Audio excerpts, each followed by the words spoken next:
The President and I gave to the people of Kenya that never again shall we use the criminal justice system to manage politics. I want to say that the President and I gave a categorical promise to the people of Kenya that the issue of abductions and extrajudicial killings will never happen again. Sadly, this is back. It is unbelievable that the son of the Honorable Attorney General of Kenya, Justin Bidan Muturi, was abducted at night in a commando style by officers of the National Intelligence Service and held incommunicado for 18 hours. Yet, that is the Honorable Attorney General of the Republic of Kenya. What will happen to other Kenyans? I want to ask our law enforcement agencies to dignify the President and I before the people of Kenya and not backtrack on the promises we made to the people of Kenya, that we shall never again use the criminal justice system to manage politics. Been quiet for some time now, and many people have been asking me where the country is heading and where we are, and so I would like to state as follows. I joined the Kenya Kwanza coalition owing to the fact that the principles that they espoused are in tandem with the principles of the party I belong to, namely the Democratic Party of Kenya.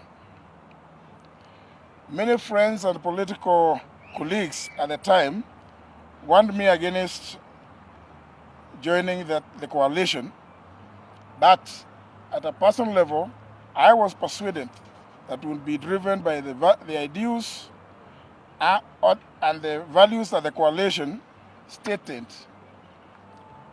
as a hustler nation to do the best for the people of Kenya. One of the things we had accused the past regimes of was the existence of disappearances and extrajudicial killings of Kenyans, and we vowed that we would never, at our watch, condone or allow such. We stated this time and time again in the lead up to the last general election. Today, there has been a number of abductions and in some cases unexplained deaths since the Gen Z revolts of June last year. And it is unfortunate as most of the people being abducted and or killed are our youth, leaving the parents, relatives, and friends, other family members in a state of confusion and loss. I have personally served as my son was abducted and disappeared, and I was not sure whether he was alive or dead, making us anxious and leaving me and my wife and the rest of the family in turmoil. It must be remembered that at that time, I was the serving Attorney General of the Republic of Kenya, and as is well known, a member of the National Security Council as comprised under Article 240 of the Constitution.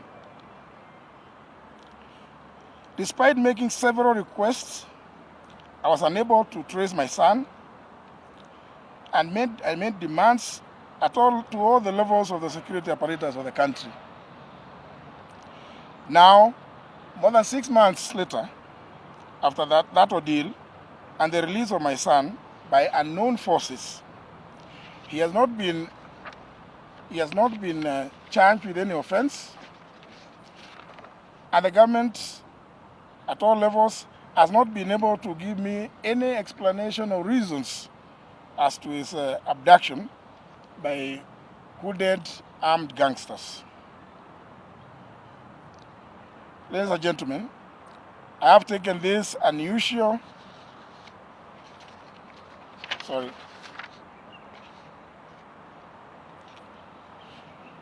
The security sector has said that they are not involved in the abductions, but interestingly, they have failed to stop them, as they are happening in full public glare The president has equally said that he would want to see the abductions end.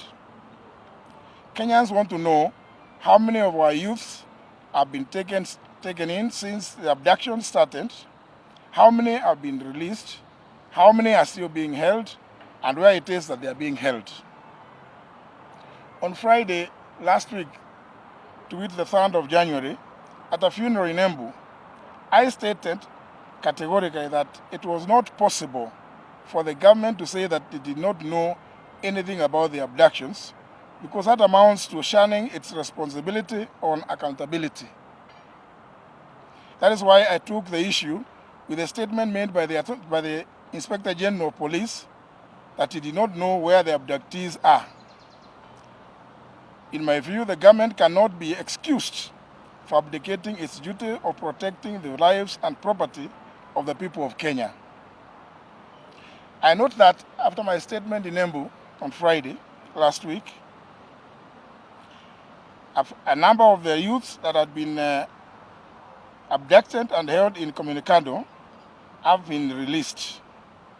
But from the reports that we see every day, there are still many that are still being held. The cardinal duty of the state and the government is to protect the lives and livelihood of its citizens, and cannot claim to be unaware of such serious breaches of the rights of Kenyans to live free from wrongful confinement and the violation of their inalienable right to life. Therefore, the security forces should arrest and bring to book all those that are involved in the abductions without fail, and all the young people being held in illegal captivity should immediately be freed. I'm fully aware of the doctrine of collective responsibility of cabinet. But since I'm also a victim of the abductions and serving in this government, I've not gotten any answers as to why my son was abducted, held in Communicado, and nobody gave any reasons for that abduction. I have taken this unusual step so that the matter of abductions and or extrajudicial activities being committed by whomever can now be honestly and robustly debated in the country with a view to finding a lasting solution to this scourge, which, if left unchecked, has the potential to plunge the country into chaos and anarchy. We cannot live in fear in a democratic country. Let Kenyans be. I thank you, ladies and gentlemen. Yes, Abdikadir.